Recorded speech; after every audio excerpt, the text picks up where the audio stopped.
Good morning. So, today I'm going to be talking to you about stress, and I would like to move on to how can we go about stress busting. What is stress? Stress is defined as a natural, and it is a natural response to physiological and psychological stimulus. These might be challenging situations or perceived threats. And sometimes we're not actually aware that they are a threat. And it might be that the challenging situation that presents itself to you is like that tiny drop into your already full bucket. You may have already heard people mention how we can have stress buckets and they drip feed throughout the day. So it might start off with that you get up in the morning and you realise that you're late because your alarm clock didn't go off at the time that you expected it to. That can cause stress for some people. And then when you get up, you go down into the kitchen, you're getting your breakfast ready, and you spill your cereal everywhere. So that takes you time. So you're becoming stressed about time, but maybe you're quite a calm person normally, and those things aren't having that much of an effect, but they go into the bucket. Then you've had your breakfast, you go out to jump into the car, and the car won't start. This again adds to the stress bucket of the things you're already late for work and you're adding to this accumulation of things that are challenging you on that day. Now, I had a look, and according to Google Trends, searches regarding stress and strain went up by 550%. And this was on the 11th of April 2025. And the peak of these searches was happening around 4:04 in the morning. So some people do struggle with waking up during the night. So I would imagine that if you're not getting your full quota of sleep, that is also going to add to your stress bucket. So what can we do about that? Broken sleep? What can you do about broken sleep? Do you do sleep hygiene? What is it that you do? And how often do you wake up at night? Have you actually considered, is it broken sleep or are you being woken? Are you being woken because you eat late? What is behind this broken sleep? Have you explored that? The other thing that people were searching for was, why do they get diarrhea? And that actually had a high number of people searching for that. The reason you get diarrhea, well, one of the reasons is your body activates the fight or flight response, which releases adrenaline, and this redirects the energy away from your digestive system. So you're not processing the food as you would normally process it, and it's directing the brain to focus on survival. This can lead to increased activity in the colon, which might result in diarrhea because sometimes some people's bodies want to clear off that load so that you're ready to run or ready to fight. A chronic stress, and when I say chronic, I mean stress that's been happening for a while, can exacerbate these effects and may even contribute to conditions such as irritable bowel syndrome. Although some people find that stress reactions can be seen physically in other parts of the body, such as their skin, and it may be quite a widespread reaction. You will have heard of a whole range of things that can cause people to have physical changes as a result of stress. Unfortunately, if you don't learn to manage stress, and it isn't always as easy as it seems initially, we can end up becoming quite unwell. How can stress make us feel? Well, We've already mentioned it may be breaking up our sleep. We might be having physical sensations such as diarrhea, or we may have eczema breaking through. But there's also the emotional impact and the strain, which is what some people are searching for on the internet, is how to deal with the emotional strain of the stress. So here you are. You're sat in this black hole, you're tired, you're dehydrated because you've had diarrhea as a result of this stress, and you're overwhelmed. And according to Google Trends, you're searching for help at 4 a.m. in the morning. So where can you start? So this is where I thought I could come in, because you could use coaching tools to help you identify what might work for you. Because coaching isn't just about helping you win. Coaching is about helping you identify some problem-solving measures. So the thing that I would suggest that you first looked at is things you can control. So I'd go, what can I control? And things that you cannot control. And here's some examples. What about your daily actions? So can you change your routine to be different? Is there anything about your routine that you could adapt to make it easier and less stressful? So if you're always late, can you change your getting up in the morning routine? Would having a slightly earlier alarm clock make a difference? Or would partially preparing your breakfast in the morning the night before, would that save you time in the morning if you don't want to get up a little bit earlier? And what can you do the night before that makes the next morning easier? Can you get your bag ready? Can you be prepared? Are there any plans that you can take that would help you? Or can you add any mindfulness activities in your day that would help you start the day with a different mindset? From my own experience, one of the things that I found really useful was journaling in the morning, and I started using the Artist's Way book by Julia Cameron, and she gets you to write these morning pages. And I realized these morning pages were allowing me to put down what it was that I wanted to let go of. Then there is your perspective.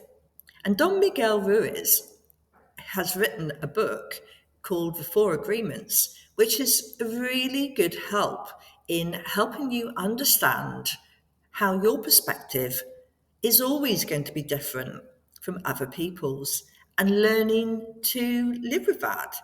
Because changing your perspective is about shifting the lens through which you view situations. It's shifting the way that you deal with challenges, and even how you view the world around you. And it starts with recognizing that your current perspective is just one of many possibilities that you can change. Then there are the third option is the choices that you make. And this might be around relationships, or the diet you choose, or even the colours that you have around you. Do they actually make you happy? There's quite a few analogies around having the right colours, or living with beautiful things that have purpose, and maybe getting rid of clutter. Would decluttering help change how you feel when you get up in the morning? Is your bedroom conducive to you feeling good? Is the space that you're in, is there anything that you can actually do about that without spending any money? Because money might be one of the things that's causing you stress. The fourth element is how you respond, how I respond to things. And sometimes we can find ourselves reacting quickly. So would it help if you took a deep breath before you responded? Or if somebody's requesting your time or you to do some particular activity, would it help if you said to them, can I come back to you on that one? I would like to check my diary and I'll get back to you by the end of the day. Give yourself some time to consider. Do you really want to do that? Do you have time for that to avoid overloading? And these all then come into how I look after myself or how you look after yourself. Because if you're looking at how your routine can support your day or your week, if you're looking at how your perspective can be adapted so it's more favourable to making you feel happy and content, and your choices, there's a whole raft of things that you can do regarding choices and any changes that you could make. But you might want to start with some simple things around your environment. And is there anything that you can do about that?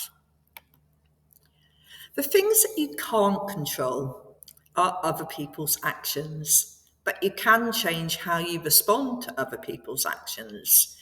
And you may need to acknowledge that you can't control everything, and that is okay. You may need to let go of a need to control other people if their actions are upsetting you. And this is where boundary setting can come into things, because you may need to protect your emotional space by limiting your interactions with people whose actions are upsetting you. Can you do that? If it's someone on television, do you need to watch them? If it's a particular radio station, do you need to listen to it? If it's stressing you out, do you need to watch the news? What is it about other people's actions that are making you frustrated? Can you change how much time you spend with those individuals if they're adding to your stress? Or can you look at those particular interactions with them and see how you can adapt, how you respond to them, taking that deep breath, maybe walking away and saying, can I come back to this later? Can you have a calm approach? You may need to shift your focus regarding that. Then the past. How many of us are focused on things that we've done in the past and we worry about it, we stress about it? But at this point, on the 11th of April 2025, I am not aware of any time machines that will allow us to go into the past and change what we did. We can't change that, but we can change how we respond to those situations. We can say we're sorry if we've offended someone. We can write a letter of apology. And sometimes when we're working through some of those activities, we can write a letter. Sometimes it might not benefit to actually send it to the person that we had that interaction with, but it can help us put on paper how we feel about those things that have happened in the past. We also can't control the weather, but it can have an impact on us if we allow it to. So at the moment, it's beautiful sunshine and it makes me feel very good. And I know that as the mist drops in, I find it quite difficult to deal with those grey days. So how can I change that? I can change what I do on those days. I can look at, so what would be beneficial on a rainy day? Well, a rainy day is a day that I can go to the library, maybe spend some time inside doing some research and doing all of those things that are better off being done indoors, and get outside on the sunny days if I can and make the most of the weather that's offered to us. I also can't, nor can you, control external events, but I can control my response to them. I can choose not to attend them. I can choose not to watch them. I can also choose how often I get involved in what's going on with those external events. Sometimes those external events will create situations that may increase in your stress bucket, and it might be quite difficult to come to terms with how that's impacting on your life. Imagine the water bill that's just come through where it's doubled in amount. But one of the things that people do, and they're doing this in other countries and other nations, is they're coming together to protest about the things that they're not happy about.